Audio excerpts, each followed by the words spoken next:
النبي سيدنا محمد صلى الله عليه وسلم وآله الكرام وأصحابه العظام وإلى مشايخنا والمسلمين أجمعين، خصوصا إلى والدينا وأولادنا، شيء لله لهم الفاتحة. أعوذ بالله من الشيطان الرجيم. بسم الله الرحمن الرحيم. الحمد لله رب العالمين الرحمن الرحيم مالك يوم الدين، إياك نعبد وإياك نستعين، اهدنا الصراط المستقيم، صراط الذين أنعمت عليهم غير المغضوب عليهم ولا الضالين.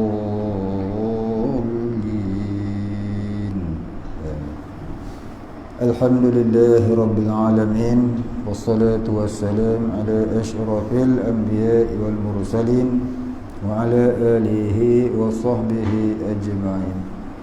رب اشرح لي صدري ويسر لي أمري واحلل عقدة من لساني يفقهوا قولي، ولا علم لنا إلا ما علمتنا إنك أنت العليم الحكيم. رضينا بالله ربا وبالإسلام دينا وبمحمد نبيا ورسولا، اللهم اجعلنا من المتقين، آمين يا رب العالمين. الحمد لله رب العالمين. Malam ini malam Jumaat, malam Sayyidul Ayyam, malam penghulu bagi sekalian hari, di mana malam ini dinamakan juga malam barakah, Lailatul Mubarak, malam yang Allah Ta'ala kurniakan keberkatan. Jadi malam Jumaat ini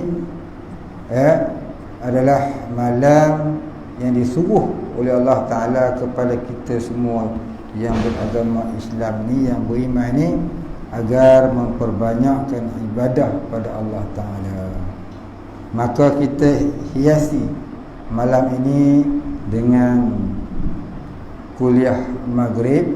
Mudah-mudahan Allah Subhanahu Wa Ta'ala mengurniakan rahmatnya kepada kita semua, insya-Allah dan alhamdulillah. Muslimin muslimat dirahmati Allah Subhanahu Wa Ta'ala, kita baru saja lagi menjalani lockdown yang diperintahkan oleh pemerintah kita. Maka saya menyeru kepada sekalian muslimin muslimat, walau di mana saja berada, agar patuhilah perintah ini. Mudah-mudahan dapat membendung gejala COVID-19 ini, insya-Allah dan alhamdulillah. Dan kita jangan putus asa, doa pada Allah Ta'ala, di antaranya membaca qunut nazilah dan sebagainya. Mudah-mudahan Allah Ta'ala menolong kita dan menghindari kita, menyelamatkan kita daripada berterusan dilanda wabak ini, insya-Allah dan alhamdulillahirabbil alamin. Muslimin muslimat dirahmati Allah Subhanahu Wa Ta'ala. Semalam kita telah menceritakan mengenai pengertian la ilaha illallah Muhammadur Rasulullah. Kita telah menceritakan sedikit sebanyak maksud la ilaha illallah Muhammadur Rasulullah. Antara maknanya yang telah kita sebutkan semalam, la maknanya tidak ataupun tiadalah, ilaha Tuhan, illa melainkan ataupun selain, Allah iaitu nama bagi zat Tuhan. La ilaha illallah, tiadalah Tuhan selain Allah. Maknanya yang kita beri semalam iaitu tidaklah Tuhan itu bersifat kekurangan, yakni sifat mustahil yang kita bicara dengan sifat 20 itu. illallah, melainkan Allah, yakni melainkan Allah itu bersifat dengan segala sifat kesempurnaan, iaitu segala sifat yang wajib yang kita bicara dalam bab sifat 20 dalam ilmu tauhid itu.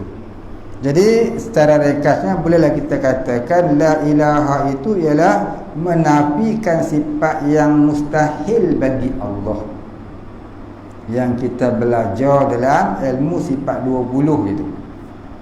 Illallah pula ialah mengakui bahawasanya Allah Ta'ala itu bersifat dengan sifat kesempurnaan yang kita belajar dalam sifat 20. Baik. Wa anna Muhammadar Rasulullah, wa anna Muhammadar Rasulullah, dan bahawasanya Nabi Muhammad itu pesuruh Allah, apa yang dibawanya adalah benar belaka. Baik, itu adalah maksud yang telah kita bicara pada malam semalam. Jadi pada malam ini kita nak sambung sikit lagi makna la ilaha illallah. Ya, apakah makna yang kedua? Itu makna yang pertama yang wajib kita tahu. Makna yang kedua, la ilaha, tidak ada Tuhan illallah, melainkan Allah. Makna yang kedua ialah la ilaha, tidak ada Tuhan, bukan dengan makna menafikan apa-apa, tetapi kalimah nafi yang menguatkan pengakuan hati. Ni dua ni, yang nombor dua ni dia tak macam yang pertama kemarin. Ya. La ilaha tu, la itu kalimah nafi, bukan menafikan apa-apa, tapi kalimah itu menyatakan, ya, untuk menguatkan pengakuan hati. Illallah tadi, macam kita kata tiada di dalam poketku ini melainkan 10 sen. Bukan nak menafikan duit-duit yang lain, ya, bukan nak menafikan duit-duit yang lain, tapi nak menyatakan pada orang yang dengar tu, dalam poket aku ni cuma ada 10 sen. Maka dia pun kata nak bagi kuat, nak bagi apa orang bagi kukuh pengakuan dia, yang duit dia dalam poket cuma ada 10 sen. Dia kata apa? Tiadalah dalam poketku ini melainkan hanya 10 sen. Tu kukuh sungguh. Kalau orang tanyanya, engkau dah berapa sen? 10 sen. Betul tak jawapan tu? Betul. Tapi nak bagi kukuh, dalam engkau dah berapa sen? Tiadalah dalam poket aku ni melainkan hanya 10 sen. Tu kukuh sungguh. Dalam bahasa Arab dia panggil balaghah. Balaghah ni maknanya ayat untuk menguatkan kata. Kalau macam, ya, macam orang Melayu, dia nak menguatkan kata, dia kata sumpah wallah gitu. Ya, sumpah wallah. Ni bawah cahaya bawah matahari ni aku cakap ni. Ni bawah lampu ni, ni bawah tiang elektrik ni, tumbang nanti pecah kepala. Itu kata balaghah. Begitu la ilaha tadi tu, ya, tidak ada Tuhan melainkan Allah, bukan nak menafikan apa-apa, tapi semata-mata untuk mentahqiqkan, ini menguatkan pengakuan Allah itulah Tuhan, Allah jugalah Tuhan. Ya, macam kita kata tiadalah ibuku melainkan dia. Siapa dia? Mak kita. Boleh tak kita kata dia ibuku? Boleh. Tapi tidak balaghah, tidak kuat. Kata tak kuat. Nak beri kuat, tiadalah ibuku melainkan dia. Ni makna dia kuat lah tu, kukuh lah tu. Pengakuan yang kukuh. Begitulah. La ilaha itu bukan nak menafikan apa-apa, tapi semata-mata nak mentakikkan pengakuan bahawasanya Tuhan ialah Allah. Tiada Tuhan selain Allah. Baik, itu makna yang kedua, ya. Makna yang kedua dalam makna la ilaha illallah. Yang ketiga, la ilaha illallah. La ilaha, tidak adalah Tuhan illallah, melainkan Allah. Makna yang ketiga ialah tidak adalah Tuhan, tidak adalah yang terkaya illallah, melainkan Allah. Ini Allah jugalah yang terkaya. Tidak ada yang terkaya, melainkan yang kaya hanyalah Allah. Apa maksud Allah Ta'ala ni kaya? Allah Ta'ala ni kaya. Orang kata Allah Ta'ala maha kaya, maha kaya. Allah Ta'ala ni maha kaya. Kaya Allah Ta'ala ni bukan disandarkan kepada banyak harta. Kalau manusia ni orang kata kaya, dia duit banyak, rumah banyak, tanah banyak, duit banyak, bini banyak, orang kata kaya. Ya. Kalau dia harta banyak, kereta banyak, tanah banyak, kota banyak, kelapa sawit banyak, duit banyak, kat semua bank semuanya ada duit dia, tapi bini seorang tak kaya lagi. Betul tak? Dia semua ada banyak, apa nama kaya. Jadi Allah Ta'ala ni maha kaya, bukan disandarkan kepada harta dah. Kita ni kaya, manusia ni kaya disandarkan kepada harta banyak, maka orang menjadi orang kaya. Tapi Allah Ta'ala ni maha kaya, bukan disandarkan kepada harta, tidak. Maksud kaya Allah, ataupun kita kata makna Allah Ta'ala maha kaya, ada 5 makna. Ya, ada 5 makna. Makna kata Allah Ta'ala ni maha kaya. Apa dia? Yang pertama, Allah Ta'ala tidak berhajat kepada yang menjadikan dirinya. Allah Ta'ala tidak berhajat kepada yang menjadikan dirinya. Kita ni berhajat kepada Allah pada pihak menjadikan diri kita. Tapi Allah Ta'ala itu tidak berhajat kepada yang menjadikan dirinya. Bahkan ada Allah Ta'ala itu ada sedia kala, adanya tidak ada mula bagi adanya, adanya tidak ada yang menjadikannya. Jadi Allah Ta'ala tak berhajat kepada yang menjadikan dirinya. Itulah makna kaya Allah Ta'ala. Ya. Kita ni sentiasa berhajat, hajat itu, hajat ini, sentiasa berhajat. Dah kaya nak kaya lagi, betul tak? Duit banyak nak banyak lagi. Hak dia, hak orang pun hak dia. Ni kita duit ni, ya, kata Syekh Abdul Qadir Jailani rahimahullah ta'ala, ya, makin kamu mengejar dunia itu, makin ia berlari daripadamu. Apa maksud kata makin dikejar, makin dia lari?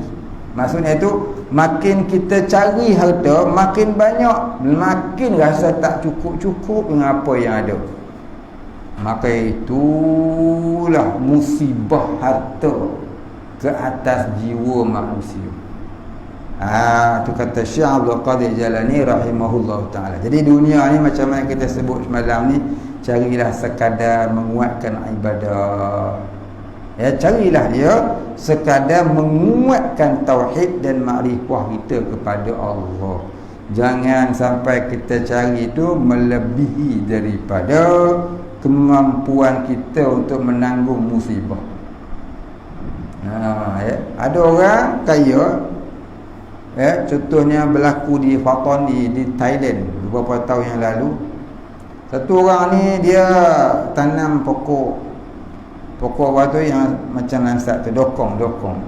Dia ada kebun dokong puluh hektar ada.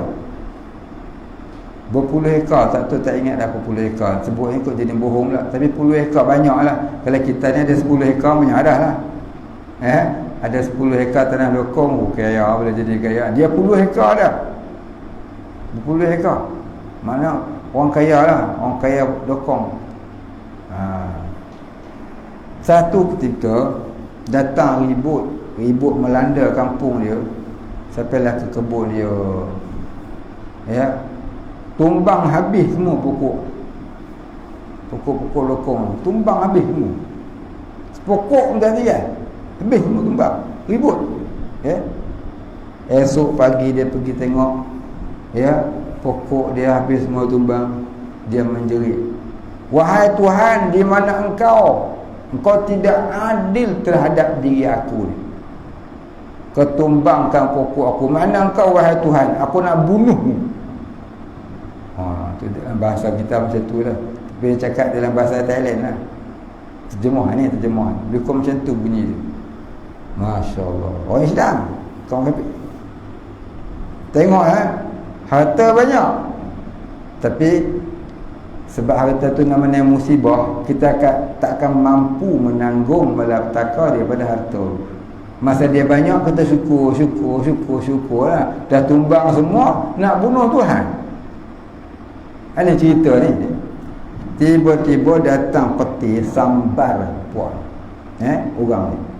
Datang satu peti menyambar dia, ya, terus terbakar hangus. Dia pegang-pegang nak bunuh Tuhan. Parang tu melekat, tak boleh nak tanggal. Kata orang ditanam dengan pegang-pegang tadi. Tu dia lah. Kita ni jangan banyak kata. Nanti kita tidak sanggup untuk berpisah dengan dia. Akhirnya jadi murtad macam orang tadi, wa a'udzubillah. Masya-Allah. Jadi harta ni jangan terlalu tamak halubur.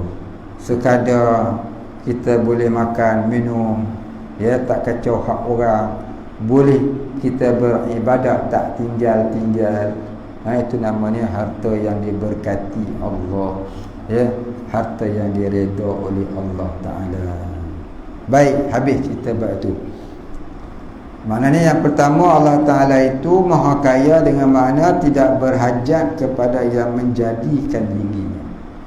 Baik, habis. Yang kedua, maha kaya Allah Ta'ala itu tidak berhajat kepada tempat untuk ia wujud. Kita ni berhajat kepada tempat. Berhajat kepada rumah, berhajat pada bumi, berhajat itu, berhajat ini. Itu bermakna kita berhajat kepada tempat. Allah tak berhajat kepada tempat. Maksud tak berhajatnya pada tidak perlu pada tempat untuk ia wujud. Ni kata Allah Ta'ala maha kaya, tak perlu bertempat. Ada tak benda yang tak perlu bertempat untuk dia wujud? Orang kata angin perlu pada ruang udara. Maknanya tak ada satu benda yang tak perlu kepada tempat untuk dia wujud, melainkan Allah. Tu kata Allah Ta'ala ni maha kaya. Jadi orang kata Allah Ta'ala duduk atas arasy. Mana dalilnya? Ar-Rahmanu 'alal 'arsy istawa. Tuhan yang maha pemurah itu duduk di atas arasy. Dia terjemah pakai kepala otak dia. Jangan kita buh makna lagu tu salah. Ramai yang kata Allah Ta'ala duduk di atas arasy. Bila kita kata Allah duduk di atas arasy, membawa kepada makna kita telah mensyirikkan Allah. Pasal apa? Duduk tu sifat makhluk. Ingat Allah Ta'ala ada kaki, ada betih, ada paha, kan nak duduk macam kita. Duduk ni maknanya sifat makhluk. Makhluk ialah duduk. Dia ada betih, dia ada kaki, dia ada paha. Maka dia duduk. Allah Ta'ala bukannya ada tangan, kaki. Macam mana kita dah faham makhluk tu ada tangan, ada kaki. Jadi jangan kita faham Allah duduk di atas arasy. Salah. Maka makna kata Ar-Rahmanu 'alal 'arsy istawa, maksudnya ialah Allah Ta'ala memerintah aras. Aras ni alam yang paling besar, yang kita tak tahulah besar mana aras ni. Aras ni alam yang paling besar. Semalam kita cerita alam paling kecil alam syahadah ni, alam kita duduk. Ya, alam aras ni alam yang paling besar. Jadi kalau kita kata Allah Ta'ala memerintah aras, tentulah dia memerintah sekalian alam. Macam kita kata Muhyiddin Yassin memerintah Putrajaya. Bukan Putrajaya saja, termasuklah kampung Sungai Raya ni di bawah pemerintahan dia lah. Jadi Putrajaya itu apa dia? Pusat pemerintahan negara Malaysia. Bila kata go to Putrajaya, maknanya pergi memerintah Malaysia lah tu. Itulah ibarat kita nak faham Allah tu di atas aras. Maknanya Allah memerintah di atas aras. Jadi bukan Allah duduk atas aras atau bertempat di atas aras. Tidak.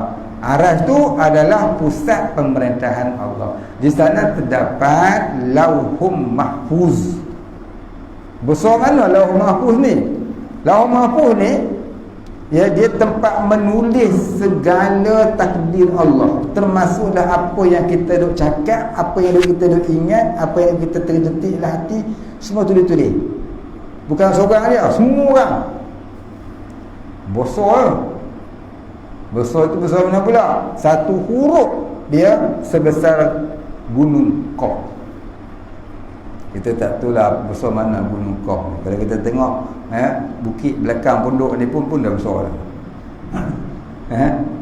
Besar tu. Nak naik pun dapur. Banyak-banyak. Baik. Jadi maknanya kalau gunung Qaf satu huruf, agak-agak lah berapa besar Lauhul Mahfuz tu. Tak tahulah kita. Itu satu huruf. Kalau semua takdir Allah tertulis di situ, agak-agak besar mana? Masya-Allah. Lebih besar daripada alam syahadah. Ya, itu baru Lauhul Mahfuz.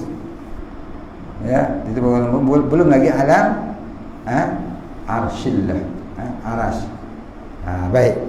Itu makna yang kedua, iaitu tidak berhajat kepada tempat untuk ia wujud. Yang ketiga, ini benar penting. Allah Ta'ala menjadikan makhluk tidak mengambil faedah daripada kejadiannya itu. Allah jadikan makhluk ni tidak mengambil faedah ataupun tidak mengambil manfaat.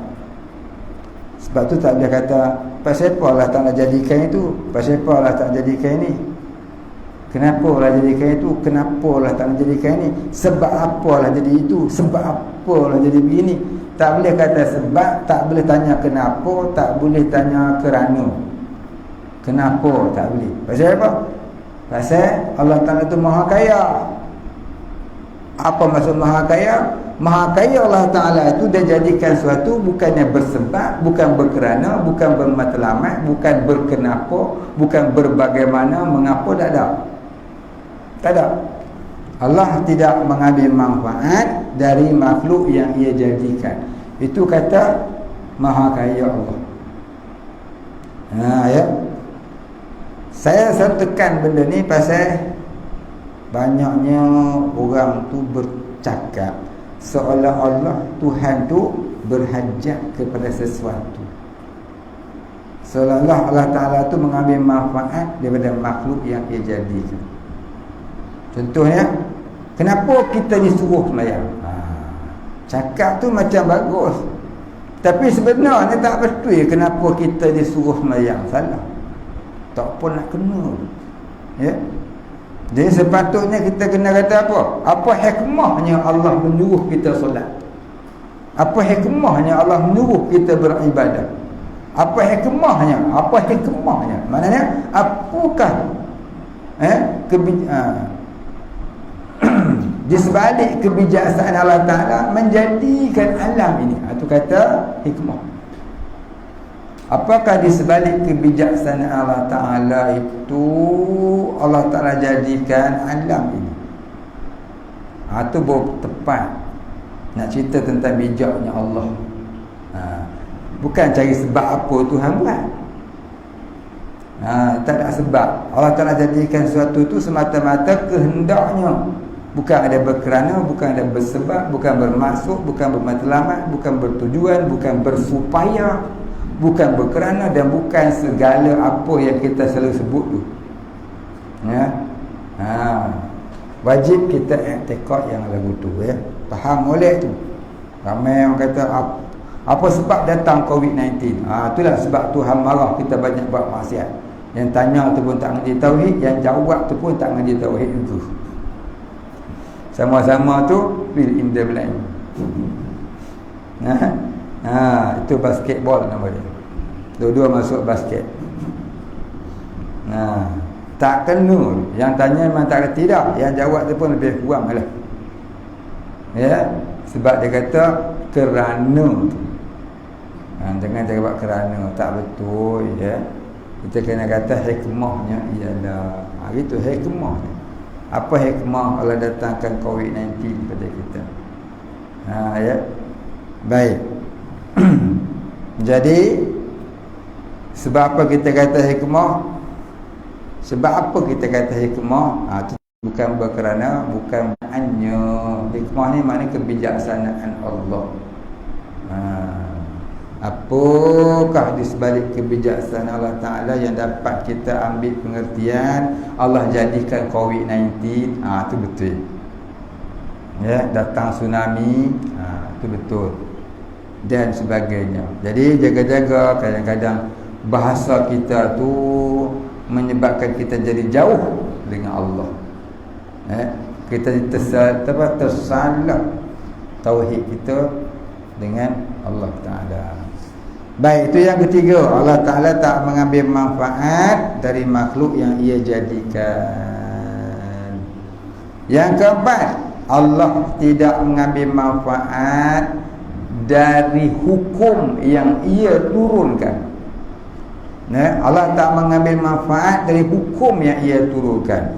Contohnya, Allah wajibkan solat, Allah wajibkan puasa, Allah wajibkan haji, Allah wajibkan vaksin. Itu Allah wajibkan vaksin. Tak tahu lah. Pandai-pandai orang hari ni dia kata wajib vaksin. Tak tahu lah tu. Tak sebut dalam Quran. Baik.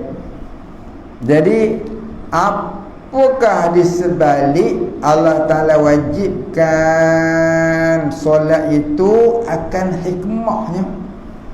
Di sebalik kebijaksanaan Allah Ta'ala jadikan hukum wajib solat, wajib puasa.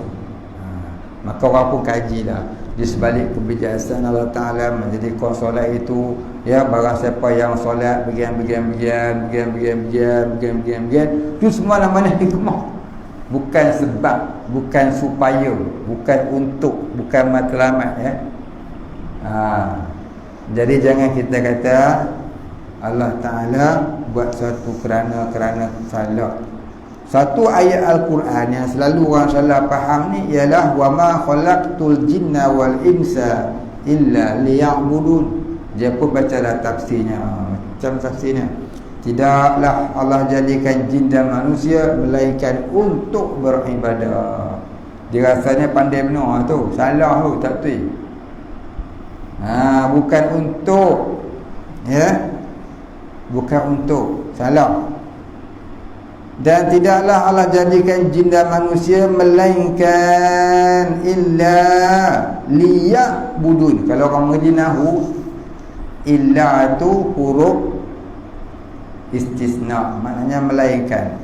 Lam tu li tu maksudnya lam sayrurah, maksudnya menjadi.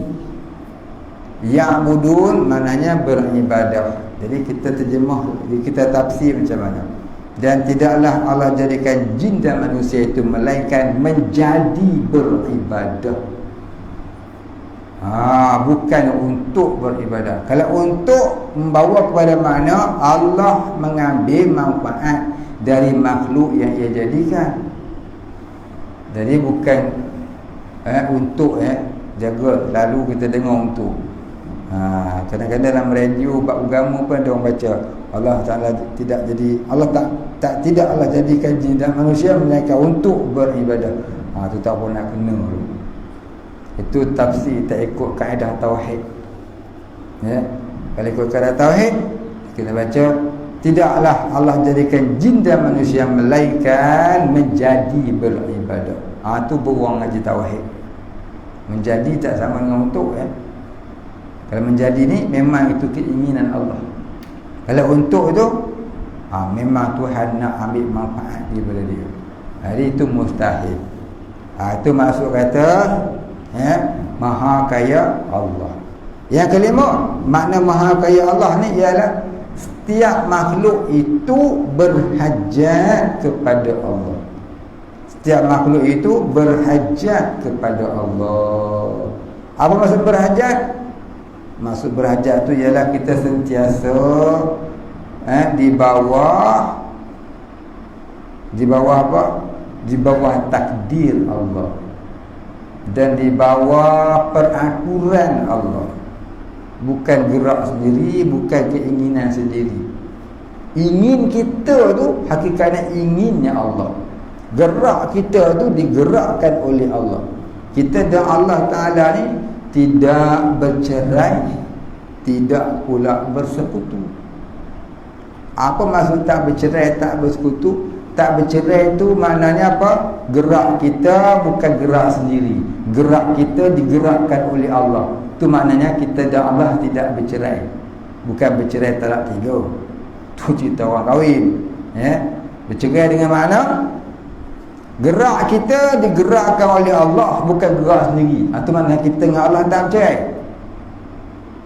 Tidak bersekutu. Apa maksud tidak bersekutu? Kita tidak berkongsi sifat dengan Allah. Allah ada kudrah, kita tak ada kudrah. Allah ada kekuasaan, kita tidak ada kekuasaan. Kita ni bergerak semata-mata digerakkan oleh Allah. Bukan kita ada kudrat, dengan kudrat itu kita bergerak, kita buat kerja dan sebagainya. Sebab tu kalau kita kuat dengan ada belagak sombong bodoh pasal apa? Pasal bukan yang kau yang menggerakkan dirimu sendiri, Allah yang menggerakkan. Maka orang-orang yang buta kayu tauhid kata, dia kuatnya, dia boleh angkat pokok tu 2 jari je. Pokok apa tu? Pokok tu dia. Jadi dia tengok hebatlah. Sebenarnya ya, kita terpedaya dengan pandangan mata kita. Tu dulu ni ada satu nasyid, namanya apa? Nasyid tu bunyi dia, ya, pandangan mata selalu tertipu. Mana dengar? Tak dengar? Kecil ni tak ada lagi. Ni orang 40 ke atas yang tahu lagu ni. Umur 30 ke bawah tak dengar. Tak pernah dengar?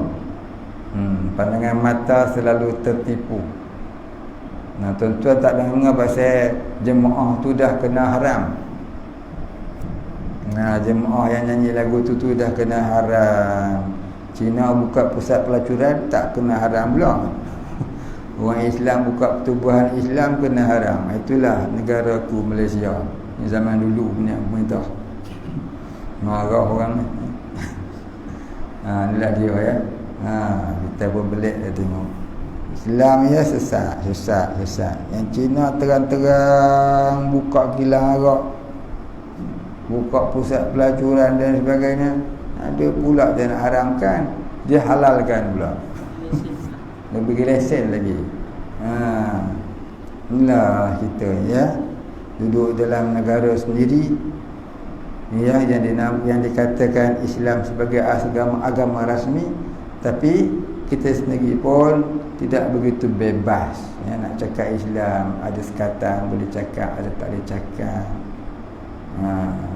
Orang kafir boleh pula buka yang terang-terang haram tu, karaoke lah, itulah ini. Datang COVID-19 dia slow sikit. Slow pun dia buat underground pula ni.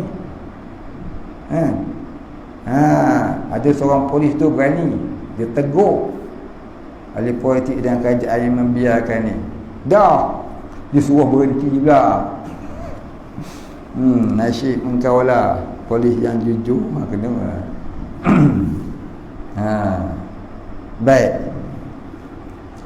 Jadi tuan-tuan dirahmati Allah, bila kita ngaji tauhid, Allah Ta'ala ni wajib kita i'tiqad, ya, dia tu maha kaya. Yang kelima daripada makna maha kaya ni apa dia? Allah Ta'ala tempat tumpuan segala makhluk, segala sesuatu. Ya, kita dan Allah tak bercerai, tidak bersekutu. Gerak kita bukan gerak sendiri, tapi digerakkan oleh Allah. Ya, dan kita pula tak bersekutu, maknanya kita tak berkongsi sifat dengan Allah. Kita tidak ada kekuasaan. Yang ada kekuasaan tu ialah Allah. Tak kala kita ingin bergerak, di kala itu takdir Allah menolong menggerakkan kita. Bukan kita ada kudrat, bukan Tuhan bagi kudrat kat kita, dengan kudrat itulah kita membuat satu pekerjaan. Bukan. Itu i'tiqad yang salah. I'tiqad Mu'tazilah Qadariyah, bukan i'tiqad ahli sunnah wal jamaah. Tapi banyak orang Islam kita ada buat i'tiqad tu. Allah bagi kudrat kat kita, kita buatlah aja, malas. Konon-konon dia tu ulama besar. Dia tak tahu i'tiqad tu i'tiqad yang salah. I'tiqad Mu'tazilah Qadariyah. Masya-Allah. Ramai orang Melayu kita beriktikad lagu tu. Allah bagi mata. Allah bagi power kat mata suruh pandang. Pandanglah Quran. Konon-konon tu dakwah besar hebat no. Rupanya salah. Ya, rupanya salah. Bukan Allah Ta'ala bagi mata, bagi kuat pada mata, dengan kuat itu kita mandang dak. Allah bagi mata, mata tu tak boleh mandang tu. Allah jadikan mata pada kita, kita melihat tu bukan dengan mata, kita melihat tu dengan izin Allah. Mata tu simbolik ya. Kita mendengar dengan telinga. Tak, kita mendengar tu dengan izin Allah. Telinga ni simbolik ya. Kita bercakap dengan anak lidah. Tak, kita bercakap dengan izin Allah, digerakkan oleh Allah. Lidah tu simbolik ya. Kalau orang bisu tak ada anak lidah. Kita bergerak dengan kaki. Itu simbolik ya, kaki ni. Kita bergerak dengan digerakkan oleh Allah. Kaki ni simbolik saja. Allah yang bergerakkan dia. Kiri kanan, kiri kanan, kiri kanan, kiri kanan, kiri kanan sampai surau. Orang kiri kanan, kiri kanan, kiri kanan, hospital COVID-19. Kiri kanan dulu. Jadi kita wajib i'tiqad, bukan gerak aku, gerak Allah. Orang sampai darjah wali Allah, dia tak perasan dia yang bergerak. Yang dia perasan Allah menggerakkan dirinya. Maka itu dinamakan tauhidul af'al. Orang yang mentauhidkan perbuatan Allah. Semua yang bergerak di muka bumi, semua dipandangnya digerakkan oleh Allah, bukan gerak sendiri. Apa yang cantik di dunia ini dipandangnya Allah, dipandangnya Allah yang menjadikan dia cantik. Dia tak terberhenti, tak terhenti pandangannya ke atas diri sesuatu tu, tapi terhenti pandangannya kepada yang maha menjadikan. Ibaratnya kita tengok lukisan.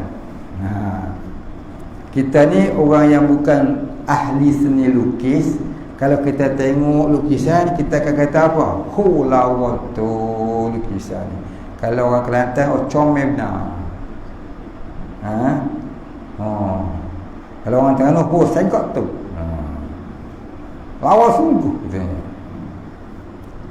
Jadi kalau kita ni orang yang bukan ahli seni lukis, lukis pun tak reti, ya, pegang color pun macam orang kena stroke pegang. Orang Parkinson. Begitu pegang. Mana kita akan terhenti kepada lukisan tu. Tapi kalau orang ahli seni lukis, dia tengok lukisan lawa, dia kata apa? Pandai sungguh orang yang melukis. Dia tengok lukisan, dia yang dia ingat siapa? Orang yang melukis. Siapa yang melukis ni? Tentu hebat dia. Kita yang tak ahli lukis, yang tak ahli seni lukis ni, lawa sungguh lukisan ni. Habis dekat tu. Lepas tu kita pun beli, bawa balik rumah. 2-3 bulan tikus makan. Lepas tu kita mengamuk, bakar rumah. Pasal apa? Nak halal tikus. Cerdik tak? Cerdik. Puncanya lukisan harga 10,000 dimakan tikus. Tapi kalau orang ahli lukis tadi, dia tak beli lukisan tu. Dia tak beli lukisan tu. Apa dia buat? Dia cari siapa pelukisnya, dia berkenalan dengan pelukis itu. Pasal apa? Dia tak berhajat kepada lukisan, dia berhajat kepada pelukisnya, supaya pelukisnya tu boleh ajar dia barangkali. Jadi maknanya orang yang ahlillah tadi bila lihat dunia dia pandang Allah, dia ingat Allah. Macam ahli melukis tadi, dia tengok alam yang indah, dia tak terhenti kepada keindahan alam, tapi hati dia ingat kepada yang maha menjadikan alam. Nampak tak? Beza lah. Beza lah. Macam kita tengok kereta lawa lah, kereta dia merah gila. Apa dia tu? Lamborghini tu. Lamborghini dia orang tak pakai sekarang ni, Lamborghini tu pakai. Harga dia 50 juta USD untuk ni. Mak kaya lah dia pakai lagi tu punya kereta lawanya. Aduh, aku ni tak terpakai dah. Bila tengok pun jadilah. Tergagap-gagap cakap pasal apa? Tak nak tengok pasal apa? Kubu dunia punya pasal. Tapi kalau orang ahlilah tengok kata lawan lagu tu, dia pandang apa? Hebatnya Allah yang menjadikan orang tadi, yang menjadikan satu manusia, digerakkan manusia itu reka kereta. Maka kasih dia kepada Allah dan terlupa ia kepada kereta tadi. Maka duduklah ia sentiasa ingat Allah. Dia tengok apa pun semua dia ingat Allah belaka. Kita pula tengok kereta lawa rasa macam nak peluk dia, rasa macam nak pergi tidur, nak pergi cium dia. Pasal apa? Hubud dunia, ahli roplah. Atau beza dia ahlillah dengan ahli lillah. Ahlillah orang-orang Allah, dengan ahli dunia orang-orang dunia. Jadi kita ni wajib jadi ahlillah. Ni bukan sunat-sunat, tak wajib. Wajib mencintai Allah. Maka kita kena cari jalan macam mana nak jadi orang yang mencintai Allah Ta'ala. Itu contoh je lah. Contoh. Jadi maknanya maha kaya Allah. Tidak ada Tuhan selain Allah. Pada makna yang ketiganya ialah Allah Ta'ala itu maha kaya. Kaya Allah Ta'ala itu ada 5 makna. Apa dia? Yang pertama, Allah Ta'ala tidak berhajat kepada yang menjadikannya. Yang kedua, Allah Ta'ala tak berhajat kepada tempat untuk ia wujud. Yang ketiga, Allah Ta'ala tak mengambil manfaat dari makhluk yang ia jadikan.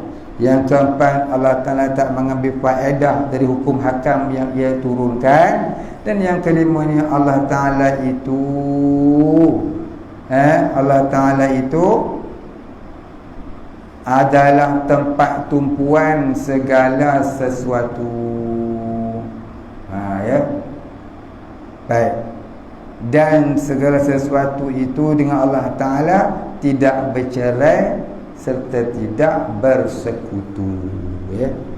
Kita tak ada sifat sebenarnya. Yang ada sifat hanyalah Allah. Akal ada tak? Akal ada. Boleh mikir tak? Mikir tak boleh sebenarnya. Allah yang menggerakkan akal itu. Jadi seolah-olah macam kita yang berfikir. Sebenarnya keinginan Allah, takdir Allah. Kita makhluk hanyalah menjalani takdir Allah sahaja. Hanyalah menjalani kehendak Allah sahaja, plan Allah. Bukan kita yang itu. Jadi tidak kira antara kita makhluk ni tak ada yang cerdik, semuanya bodoh belaka. Yang cerdik hanyalah Allah, yang alim hanyalah Allah.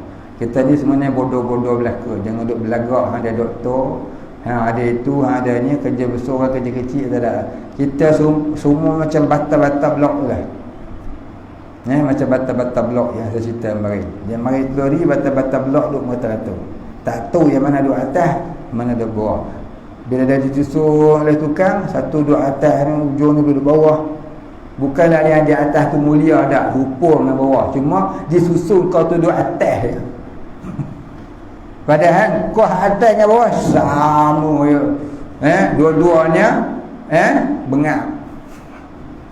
Berak tak boleh, bunyi tak boleh, pop tak boleh, ikut apa tukang buat. Itulah kita dengan Allah Ta'ala.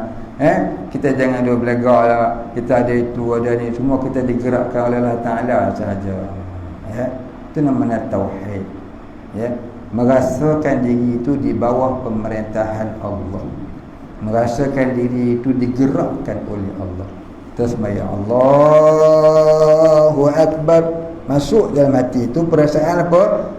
Allah menggerakkan aku solat. Bila kita baca pula, masukkan dalam perasaan kita, Allah menggerakkan lidah aku membaca bacaan. Allah yang menggerakkan, bukan aku, bukan kuasa aku. Itu namanya kiblat hati. Kiblat hati ni memandang perbuatan Allah, merasakan perbuatan Allah ke atas diri. Supaya hilang rasa akulah yang buat, aku. Daripada perasaan akulah yang itu, akulah yang ini, akulah yang itu, akulah yang ini, itulah timbulnya riak, takabur, ujub, sum'ah, hubud dunia dan sebagainya tu. Akhirnya bawa kepada berdendang-dendang kesumat, akhirnya bawa kepada berbunuh-bunuhan dan sebagainya. Puncanya dia rasa aku. Jadi kita belajar dalam ilmu tasawuf, suruh buang rasa keakuan diri, memandang ketuhanan Allah. Wallahu khalaqakum wa ma ta'malun. Allah yang menjadikan sekalian kamu dan sekalian perbuatan kamu. Baik. Allah yang ingin, Allah yang buat. Bukan kita ingin, kita buat. Allah yang ingin, Allah yang buat. Kita hanyalah menjalani takdir Allah. Itu sipil dia. Allah yang ingin, innama amruhu idza arada syai'an an yaqula lahu kun fayakun. Allah juga yang memperbuat, mana? Fa'alul lima yurid. Allah memperbuat apa yang ia kehendaki. Kita ni hanyalah menjalani takdir Allah. Makhluk hanyalah menjalani takdir Allah. Ini yang tauhid. Maka dengan duk perasanlah kita pandai dan sebagainya. Yang pandai adalah Allah. Tu orang kata, orang sebut wallahu a'lam tu. Baik, habis. Kita berhenti dulu, insya-Allah kita sambung malam yang akan datang, insya-Allah. Dan alhamdulillah. Ada soalan nak tanya? Tak ada. Wallahu a'lam. Kami mengaji lama dah ustaz bab ni. Ustaz mari sembang ni kami tahu lama. Wallahu a'lam. Al-Fatihah. A'udzu billahi minasy syaithanir rajim. Bismillahirrahmanirrahim. Alhamdulillahi rabbil alamin. Ar-rahmanir rahim. Maliki yaumiddin. Iyyaka na'budu wa iyyaka nasta'in. اهدنا الصراط المستقيم صراط الذين أنعمت عليهم غير المغضوب عليهم ولا الضالين. بسم الله الرحمن الرحيم. الحمد لله رب العالمين والصلاة والسلام على أشرف الأنبياء والمرسلين وعلى آله وصحبه أجمعين. اللهم اغفر لنا ذنوبنا وارحمنا وأنت الغفور الرحيم. اللهم اغفر لنا ذنوبنا ولوالدينا وارحمهم كما ربيانا صغارا ولمشايخنا وللمسلمين أجمعين برحمتك يا أرحم الراحمين. اللهم ربنا آتنا في الدنيا حسنة وفي الآخرة حسنة وقنا عذاب النار. وصلى الله على سيدنا ومولانا محمد النبي وعلى آله وصحبه وصحبه وسلم تسليما كثيرا. سبحان ربك رب العزة عما يصفون وسلام على المرسلين والحمد لله رب العالمين. تقبل الله منا ومنكم تقبل يا كريم.